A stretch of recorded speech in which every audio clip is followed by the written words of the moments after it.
evaluate. Evaluateல இங்க நமக்கு வந்து இன்டெக்ரல்குள்ள என்ன கொடுத்துருக்காங்கன்னு பாருங்க. இன்டெக்ரல்குள்ள இருக்கிற ஃபங்க்ஷன் பார்க்கும்போது நமக்கு ஒரு ஃபார்மேட் தெரியும். கீழே இருக்கிறது ஒரு குவாட்ரேட்டிக் ஈக்குவேஷன் மாதிரி தெரியுது.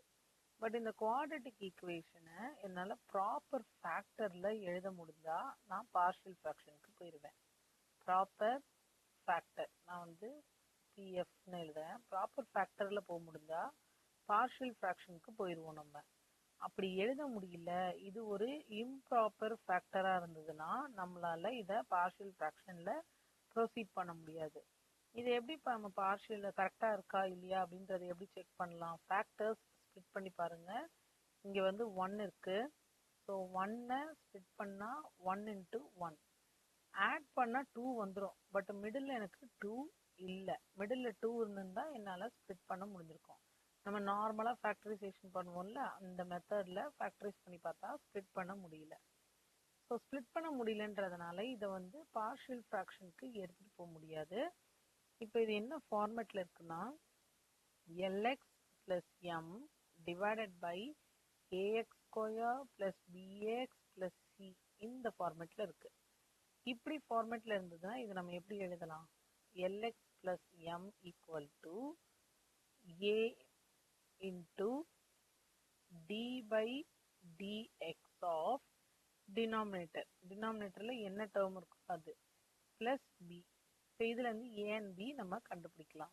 இப்போ lx plus mன்றது நம்மளோட numerator term. So 2x plus 3-ஐ நான் எப்படி எழுதலாம்?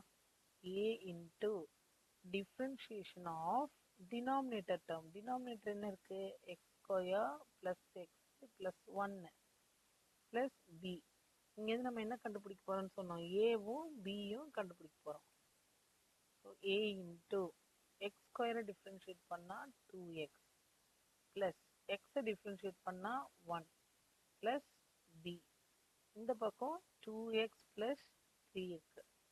இப்போ நம்ம ஏபி கண்டுபிடிக்கிறதுக்கு என்ன பண்ண போகிறோம்? Compare coefficient of x. எக்ஸை கம்பேர் பண்ணால் எனக்கு என்ன கிடைக்குது? என்னோட லெஃப்ட் ஹேண்ட் சைடில் எக்ஸுக்கு பக்கத்தில் 2, என்னோட ரைட் ஹேண்ட் சைடில் எக்ஸுக்கு பக்கத்தில் 2a. So 2a equal to 2னா a equal to 2/2 which is 1. So a கிடச்சிருச்சு. அடுத்தது கான்ஸ்டன்ட்டை கம்பேர் பண்ண போகிறோம். Compare constant. கான்ஸ்டன்ட்டை கம்பேர் பண்ணால் என்னோட லெஃப்ட் ஹேண்ட் சைடில் 3, ரைட் ஹேண்ட் சைடில் a இன்ட்டு 1 a, அது ஒரு கான்ஸ்டன்ட் ப்ளஸ் b. ஏயோட வேல்யூ நமக்கு தெரியும் 1 ப்ளஸ் பின்றது 3. அப்போ b ஈக்குவல் டு எனக்கு என்ன கிடைக்குது? 2. 3 மைனஸ் 1 2. இதை எடுத்துகிட்டு போய் இந்த ஈக்குவேஷனை நம்ம என்னென்னு எழுதலாம்? நம்ம 1ன்னு எழுதிக்கலாம்.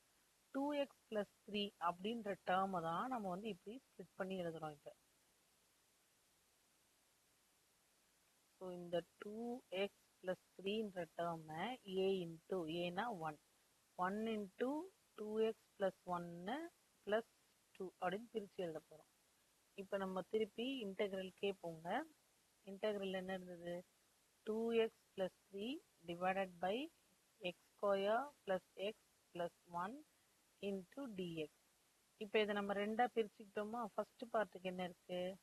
2x ப்ளஸ் 1, டினாமினேட்டர் அதே தான், x square plus x plus 1 into dx plus செகண்டில் என்ன இருக்குது? வெறும் 2 தான் இருக்குது. So 2 divided by x square plus x plus 1 into dx. இப்போ இதை வந்து ரெண்டு பார்ட்டாக பிரிச்சிட்டோமா? இது I1, இது I2.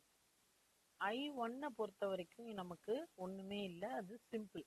ஏன்னா கீழே இருக்கிறது டிஃப்ரென்ஷியேட் பண்ணால் மேலே இருக்கிற பார்ட் வந்துடும். ஸோ இதோட answer log of x square plus x plus 1 முடிஞ்சிருச்சு. பட் இந்த I2-வை நம்ம தனியாக திருப்பி சால்வ் பண்ணுற மாதிரி இருக்குது. ஸோ I2-வை தனியாக எடுத்துக்கலாமா? I2 equal to integral 2 divided by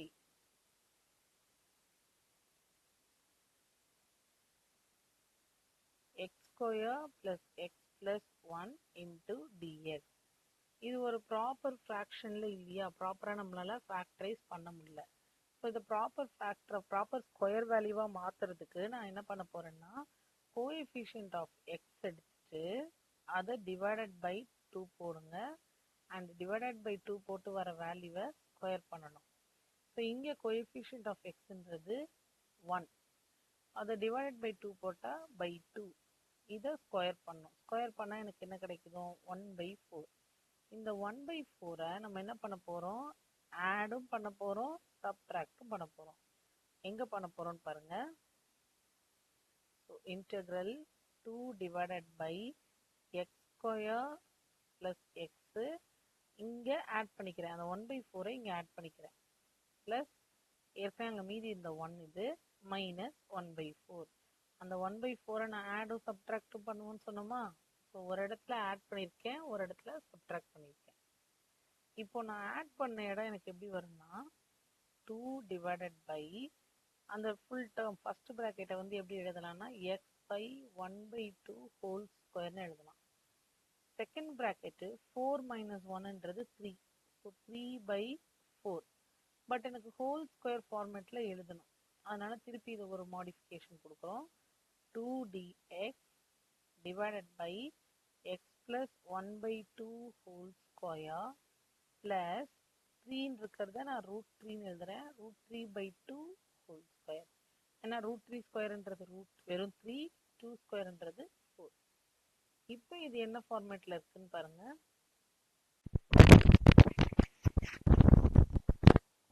இந்த டேர்ம் வந்து இப்போ என்ன ஃபார்மேட்ல இருக்குன்னா டினாமினேட்டர்ல x square plus e square அந்த ஃபார்மேட்ல இருக்கு.